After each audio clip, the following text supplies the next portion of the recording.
أهلا بكم في موجز الأنباء من المسار نيوز. أهم عناوين الأخبار: رئيس مجلس السيادة يلتقي رئيس المخابرات المصري.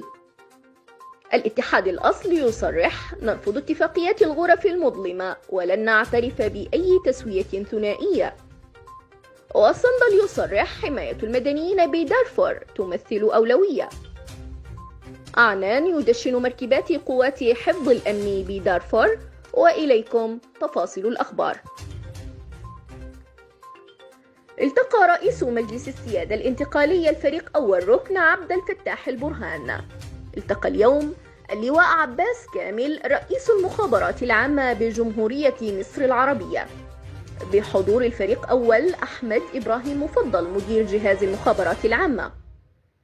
ونقل رئيس المخابرات المصري اللواء كامل رسالة شفوية لرئيس مجلس السيادة الانتقالي الفريق أول ركن عبد الفتاح البرهان من الرئيس المصري عبد الفتاح السيسي، تتعلق بالعلاقات الثنائية وسبل دعمها وتطويرها وترقية التعاون المشترك بين البلدين في كافة المجالات.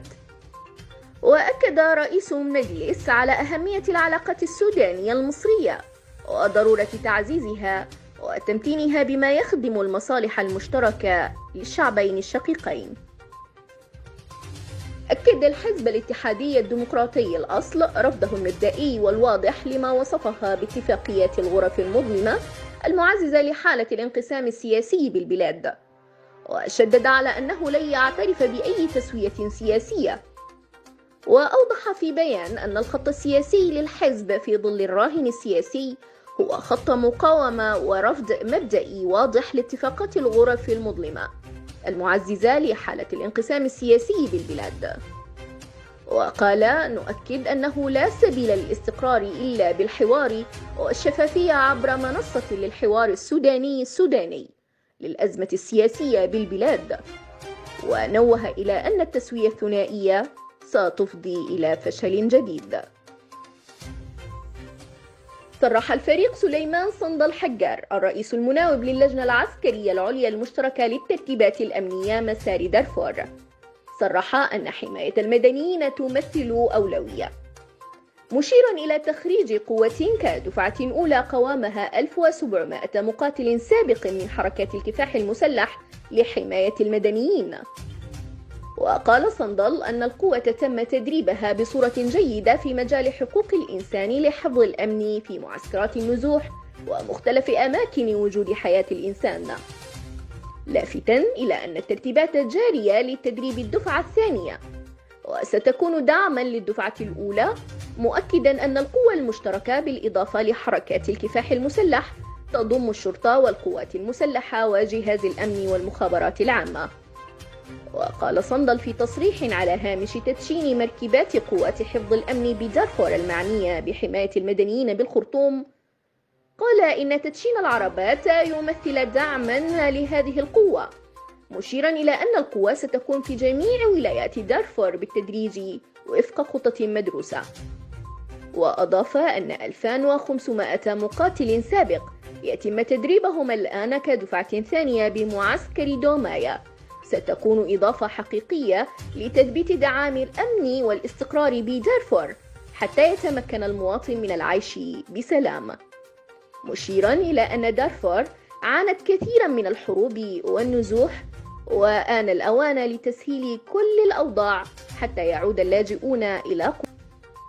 دشن الفريق أول مهندس عنان حامد محمد عمر وزير الداخلية ورئيس الآلية الوطنية لحماية المدنيين اليوم بالخرطوم، دشن مركبات قوات حفظ الأمن بدارفور المعنية بقوة حماية المدنيين. وقال عنان أن حماية المدنيين أمر يهم الدولة في أعلى مستوياتها وأطراف العملية السلمية بدارفور، محييا لجان أمن دارفور التي تقوم بواجبها بشكل كبير في ظل ظروف معقدة. وأكد دعم كل الجهود لعودة النازحين إلى قراهم، مبينا أن حماية المدنيين أمر يحتاج إرادة سياسية وأنها متوفرة، مما أسهم في توفير هذه المعينات. ودعا سيادته إلى بذل كل الجهود لتحقيق التنمية والنماء لإنسان دارفور داعيا بعثة يوني تامس والمجتمع الدولي إلى توفير الدعم اللازم لتنفيذ الاستحقاق الذي فرضته اتفاقية سلام جوبا. نشرتنا مستمرة، نوافيها بعد فاصل قصير. زيادة كبيرة في رسوم استخراج الجواز. العثور على جثتي شاب وفتاة مذبوحتين بغابة السنط. الآن مع الفاصل الإعلاني.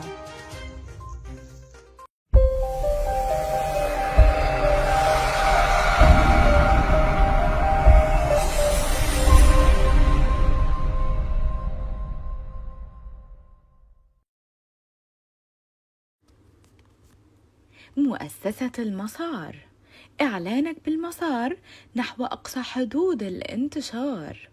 قنواتنا هي المسار نيوز، والمسار إنجليزي، والمسار وادي النيل، والمسار الرياضية، والمسار ميكس، بالإضافة لتطبيقنا على جوجل بلاي أو مجموعات الواتساب ووسائل التواصل الأخرى. أنت على موعد مع مليون من المتابعين والمتلقين، بحيث تزدهر الأعمال وتتحقق الآمال. المسار، منصة الانتشار نحو المزيد من العملاء. لمزيد من المعلومات يمكنكم الاتصال على مكتبنا في السودان على الأرقام التالية، أو مكتبنا في مصر على الرقم ده، أو عن طريق موقعنا www.elmasarnews.com أو www.elmasarenglish.com. مجموعة المسار، منبر لمن لا منبر له.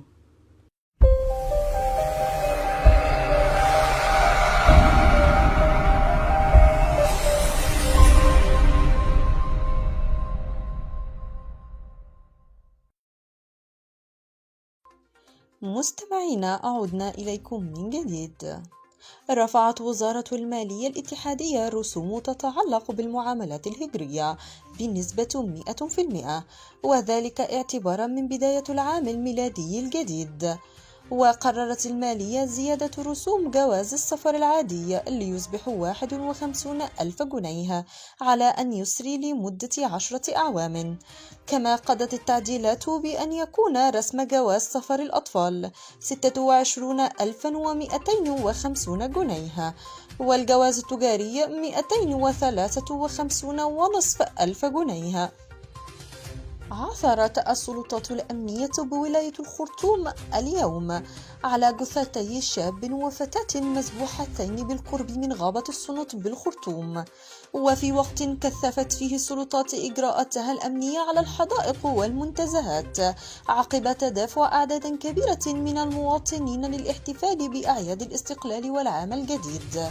وأوضحت مصادر أن السلطات عثرت على جثتي الشاب والفتاة مذبوحتين بالقرب من غابة السنط بالخرطوم، وتم تحويل جثمانيهما لمشرحة أم درمان لكشف ملابسات الجريمة.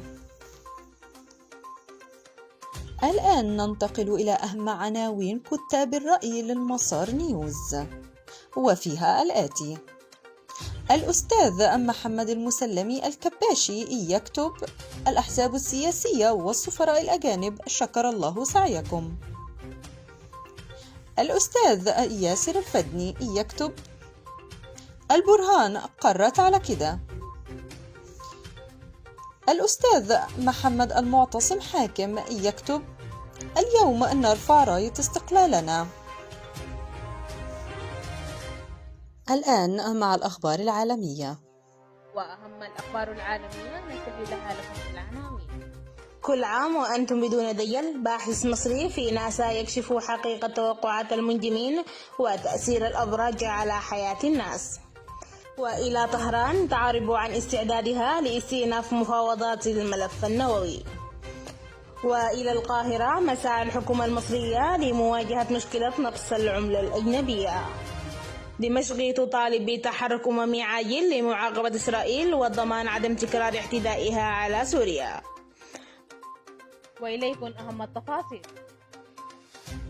كشف الدكتور عصام حجي عالم الفضاء المصري والباحث في وكالة ناسا الأمريكية حقيقة توقعات المنجمين وتأثير الأبراج على حياة الناس. أفاد المتحدث باسم الخارجية الإيرانية ناصر كعناني بجاهزية طهران لاستئناف المفاوضات بشأن ملفها النووي مع التأكيد على خطوطها الحمر. قال وزير المالية المصري محمد معيط أن وثيقة سياسة ملكية الدولة تفتح آفاقا رحبة لمشاركة القطاع الخاص في تحقيق نمو يرتكز على الإنتاج والتصدير. طالبت دمشق مجلس الأمن والأمان العامة للأمم المتحدة بإدانة الجرائم والاعتداءات الإسرائيلية والتحرك العاجل لضمان المساءلة عنها ومعاقبة منفذيها وعدم تكرارها.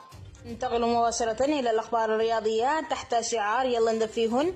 فريق الهلال يوزع ملابس شتوية بمنطقة الحاج يوسف ضمن حملة التبرعات التي قامت بها الأولتراس.